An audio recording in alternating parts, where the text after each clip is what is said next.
Bonjour et bienvenue pour la suite de l'étude sur la Trinité. Et ici particulièrement sur le Saint-Esprit. Alors le Saint-Esprit est-il juste une puissance impersonnelle, là une puissance qui vient de Dieu, ou est-il l'ange Gabriel, ou j'ai entendu une version que le Saint-Esprit de Dieu pourrait être à la fois l'ange Gabriel et aussi l'Esprit de Dieu, ou encore inversement, il y aurait l'Esprit de Dieu qui serait l'ange Gabriel et l'Esprit de Dieu qui serait une puissance de Dieu. Voilà. Mais que dit la Bible réellement? Et pour répondre à cette question, il faut faire une étude approfondie et sérieuse.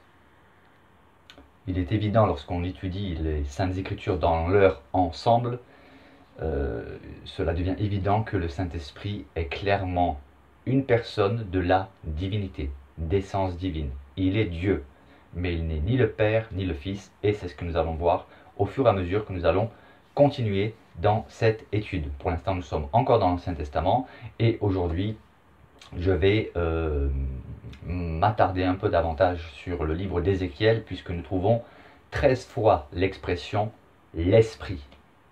L'Esprit, sous-entendu l'Esprit de Dieu, et les textes eux-mêmes vont nous démontrer que c'est bien de l'Esprit de Dieu qu'il est question lorsqu'il y a l'expression « l'Esprit ». Je l'avais déjà abordé dans des textes précédents, et nous allons continuer afin de véritablement asseoir de manière théologique et biblique le fait que le Saint-Esprit n'est pas juste une puissance impersonnelle, mais qu'il s'agit bien d'une personne de la divinité.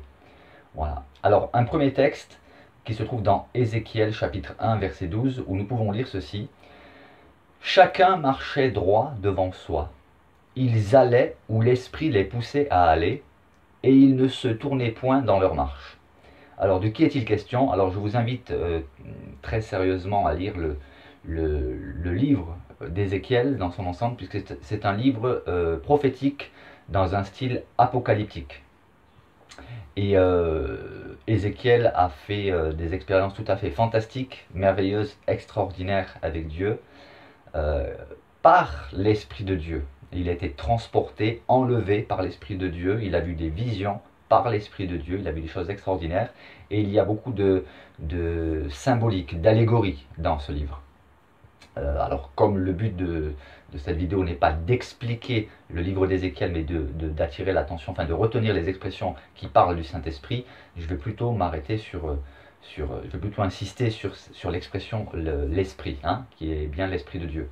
Mais là, il est question, en fait, quand il dit « chacun marchait droit devant soi », il parle d'animaux. Il a vu en vision, par l'Esprit de Dieu, des animaux qui représentent en réalité des royaumes ou des rois, hein. Mais là, on est dans l'interprétation du texte prophétique d'Ézéchiel. Mais voilà, donc il a vu des choses extraordinaires. Et c'est l'Esprit de Dieu, l'Esprit. Hein, alors, on va le voir après que l'Esprit, l'expression l'Esprit, c'est bien l'Esprit de Dieu. Hein, c'est bien de l'Esprit de Dieu dont il s'agit. Il dit que ces animaux qu'il voyait hein, en vision allaient où l'Esprit les poussait à aller. Dans le même chapitre 1 au verset 20, il nous est dit qu'ils allaient où l'Esprit les poussait à aller, et les roues s'élevaient avec eux, car l'esprit des animaux était dans les roues. Vous voyez, c'est un style assez allégorique, qui peut paraître un peu compliqué à comprendre. Mais c'est toujours le Saint-Esprit qui agit, l'Esprit de Dieu. Alors, au chapitre 2, verset 2, nous pouvons lire ceci. « Dès qu'il m'eut adressé ces mots, l'Esprit entra en moi et me fit tenir sur mes pieds, et j'entendis celui qui me parlait. » Alors, qui est celui qui parlait? Il a vu un personnage tout à fait extraordinaire, fantastique, merveilleux, qui avait l'aspect d'un fils de l'homme. Ça ne vous fait pas penser à une expression bien connue du Nouveau Testament? Nous savons, lorsque nous méditons le texte, qu'il s'agit en réalité de Jésus, avant son incarnation, hein, celui que l'Ancien Testament appelle l'ange de l'Éternel, mais cela fera l'objet d'autres vidéos. Mais effectivement, il a une vision d'un personnage tout à fait, dans le contexte de l'Ancien Testament, tout à fait particulier, et qui avait une gloire tout à fait extraordinaire. Et donc, ce personnage lui a parlé, et il a fallu que l'Esprit, hein, donc l'Esprit de Dieu, entre en lui et le fasse tenir sur ses pieds, car il était sur le point de chanceler. Et il entendit celui qui lui parlait. Au chapitre 3, verset 12, « Et l'Esprit m'enleva, et j'entendis derrière moi le bruit d'un grand tumulte. » Et ce bruit disait quoi? C'était le bruit, c'était des voix qui disaient « Béni soit la gloire de l'Éternel du lieu de sa demeure. » Mais l'Esprit m'enleva. Qui est cet Esprit? Nous allons le voir plus loin. Ézéchiel chapitre 3 verset 14, donc 2 versets plus loin, « L'Esprit m'enleva et m'emporta », c'est dire le nombre d'expériences que Ézéchiel fait avec Dieu, par l'Esprit de Dieu, de manière beaucoup plus éclatante que chez les autres prophètes. Là encore, 2 versets plus tard, « L'Esprit m'enleva et m'emporta. J'allais, irrité et furieux, et la main de l'Éternel agissait sur moi avec puissance. » Alors pour comprendre quand même, se faire une idée un peu du contexte, et on peut se poser la question, mais pourquoi était-il irrité et furieux? Je vous propose de vous lire quelques extraits du contexte, c'est-à-dire à partir donc toujours dans le chapitre 3, à partir du verset 4, pour que vous compreniez. Il me dit, donc qui c'est qui lui dit? Alors il faut lire encore plus haut, mais je ne vais pas faire trop loin. Mais en tout cas, Dieu lui parle. Mais qui est ce Dieu? Dieu le Père, Dieu le Fils? Je vous invite aussi à réfléchir par vous-même et à faire vos propres études. Penchez-vous tout de suite, dès que vous avez terminé cette vidéo, rendez-vous vite dans le livre de Ézéchiel et lisez Ézéchiel. Donc il me dit, « Fils de l'homme, va vers la maison d'Israël et dis-leur mes paroles. Car ce n'est point vers un peuple ayant un langage obscur, une langue inintelligible, que tu es envoyé. C'est à la maison d'Israël. Ce n'est point vers de nombreux peuples ayant un langage obscur, une langue inintelligible, dont tu ne comprends pas les discours. Si je t'envoyais vers eux, ils t'écouteraient. Mais la maison d'Israël ne voudra pas t'écouter, parce qu'elle ne veut pas m'écouter. Car toute la maison d'Israël a le front dur et le cœur endurci. Voici, j'endurcirai ta face, pour que tu t'opposes à leur face. J'endurcirai ton front, pour que tu l'opposes à leur front. Je rendrai ton front comme un diamant, plus dur que le roc. Ne les crains pas, quoiqu'ils soient une famille de rebelles. Il me dit, Fils de l'homme, reçois dans ton cœur et écoute de tes oreilles toutes les paroles que je te dirai. Va vers les captifs, vers les enfants de ton peuple, tu leur parleras, et qu'ils t'écoutent ou qu'ils n'écoutent pas, tu leur diras, ainsi parle le Seigneur l'Éternel. » C'est là que nous lisons, verset 12. « Et l'Esprit m'enleva, et j'entendis derrière moi le bruit d'un grand tumulte. Béni soit la gloire de l'Éternel du lieu de sa demeure. J'entendis le bruit des ailes des animaux, frappant l'une contre l'autre, le bruit des roues auprès d'eux, et le bruit d'un grand tumulte. L'Esprit m'enleva, donc verset 14, et m'emporta. J'allais, irrité et furieux, et la main de l'Éternel agissait sur moi avec puissance. » En réalité, il était irrité et furieux parce qu'il était animé de l'Esprit de Dieu qui était irrité et furieux contre les péchés du peuple d'Israël. Vous voyez l'importance du contexte. Et une petite parenthèse, pour les partisans de la falsification de la Bible, puisqu'il y en a qui disent que des scribes auraient falsifié la Bible. Non mais, imaginez un instant, vous êtes un juif, vous êtes un scribe et vous avez la possibilité, si vous le souhaitez, de falsifier les Saintes Écritures. Vous vous rendez compte du texte que je viens de lire? C'est pas du tout à la gloire des juifs. Cependant, il y a quelque chose d'authentique et de fort chez eux, chez les scribes. D'ailleurs, ils étaient choisis particulièrement pour leur piété, leur intégrité. C'est qu'ils ont écrit les paroles de l'Éternel, qu'elles leur plaisent ou qu'elles ne leur plaisent pas, qu'elles les valorisent ou qu'elles ne les valorisent pas. Voilà, c'est une petite parenthèse. 10 versets plus loin, au verset 24, nous trouvons encore une fois l'expression « l'Esprit ». « L'Esprit entra en moi et me fit tenir sur mes pieds. Et l'Éternel me parla et me dit, va t'enfermer dans ta maison. » Alors là, il faut essayer de réfléchir un peu. Lorsque vous lisez la suite de ces versets, nous comprenons que c'est une période où Dieu va empêcher Ézéchiel pendant un certain temps de prophétiser. Voilà, il s'agit d'un jugement de Dieu, où Dieu va empêcher son prophète de parler pendant un temps. Voilà, c'est juste pour la petite anecdote, et pour donner quelques informations sur le contexte. Alors dans Ézéchiel, toujours, chapitre 8, verset 3, nous pouvons lire ceci. « Il étendit une forme de main, et me saisit par les cheveux. » Ça peut paraître un peu barbare. L'Esprit m'enleva entre la terre et le ciel, et me transporta dans des visions divines à Jérusalem, à l'entrée de la porte intérieure, du côté du septentrion, où était l'idole de la jalousie, qui excite la jalousie de l'Éternel. Et alors, pour comprendre un peu le contexte, je vous lis quelques versets précédents. La 6e année, le 5e jour du 6e mois, comme j'étais assis dans ma maison et que les anciens de Juda étaient assis devant moi, la main du Seigneur, de l'Éternel, tomba sur moi. Je regardai, et voici, c'était une figure ayant l'aspect d'un homme. Depuis ses reins en bas, c'était du feu, et depuis ses reins en haut, c'était quelque chose d'éclatant, comme de l'airain poli. On retrouve d'ailleurs cette expression dans le livre de l'Apocalypse où il est question de Jésus. Il étendit une forme de main et me saisit par les cheveux.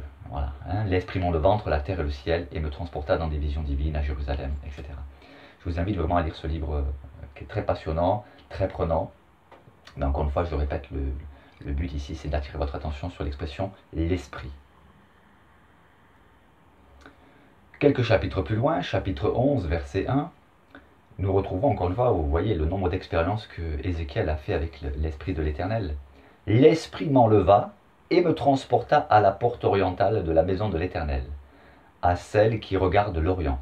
Et voici, à l'entrée de la porte, il y avait 25 hommes, et je vis au milieu d'eux Jaazania, fils d'Azur, et Pélatia, fils de Benaja, chef du peuple, et vous pouvez lire la suite. Ce qui est important ici de retenir, c'est l'expression « L'Esprit m'enleva et me transporta ». Mais qui est donc cet Esprit ? C'est une question qui reviendra régulièrement pour vous inviter à réfléchir et vous mettre devant des évidences, puisque les réponses vont se... Déjà, des réponses nous ont été apportées, mais vous allez voir que plus nous allons avancer dans l'étude, et plus cela va devenir évident que l'Esprit est l'Esprit de Dieu, et que l'Esprit de Dieu est pleinement Dieu, sans pour autant être ni le Père ni le Fils. Toujours au chapitre 11, le verset 24, nous pouvons lire, une fois de plus, « L'Esprit m'enleva et me transporta en Chaldée, auprès des captifs. En vision par qui ? Par l'Esprit de Dieu, c'est écrit noir sur blanc. Et la vision que j'avais eue disparut au-dessus de moi. » Je répète. L'Esprit m'enleva et me transporta en Chaldée auprès des captifs, en vision par l'Esprit de Dieu. Et la vision que j'avais eue disparut au-dessus de moi. L'Esprit dont il est question, c'est bien, là il apporte une précision. L'Esprit m'enleva, et après il explique, c'est en vision par l'Esprit de Dieu. C'est clair, évident, limpide. Sauf pour les contestataires têtus et obtus. Mais allons plus loin. Ézéchiel, chapitre 37, verset 9. Je vous donne toutes les références, vous pouvez prendre des notes, allez vérifier par vous-même. Il me dit, prophétise et parle à l'Esprit. Parle à l'Esprit. Prophétise, fils de l'homme, et dit à l'Esprit. Donc il parle à l'Esprit. Que doit-il dire à l'Esprit ? Ainsi parle le Seigneur l'Éternel. Esprit, viens des 4 vents, souffle sur ces morts et qu'ils revivent. C'est dans la vision des ossements desséchés que je vous invite à lire. Tout le chapitre 37 d'ailleurs. Verset 10, la continuité. Je prophétisais selon l'ordre qu'il m'avait donné. Et l'Esprit entra en eux, et ils reprirent vie, et ils se tinrent sur leurs pieds. C'était une armée nombreuse, très nombreuse. Et là nous avons une image, une symbolique forte de ce que sont les chrétiens lorsqu'ils ont été visités par le Saint-Esprit, remplis du Saint-Esprit. Nous voyons par exemple que les disciples qui étaient effrayés avant la Pentecôte furent remplis de vaillance et de courage. Après, nous voyons que Pierre, qui avait renié Jésus, alors qu'il était persuadé de ne pas renier Jésus, il s'appuyait sur ses propres forces, et pourtant il a renié Jésus. Nous voyons ce même Pierre dans le livre des Actes des Apôtres, après avoir été rempli du Saint-Esprit, qui va trouver le moyen de dormir, alors qu'il sait que normalement le lendemain il doit se faire décapiter. Vous voyez, ça c'est le Saint-Esprit qui agit dans le croyant. Donc le chrétien n'est pas fort par lui-même, mais il est fort par le Saint-Esprit.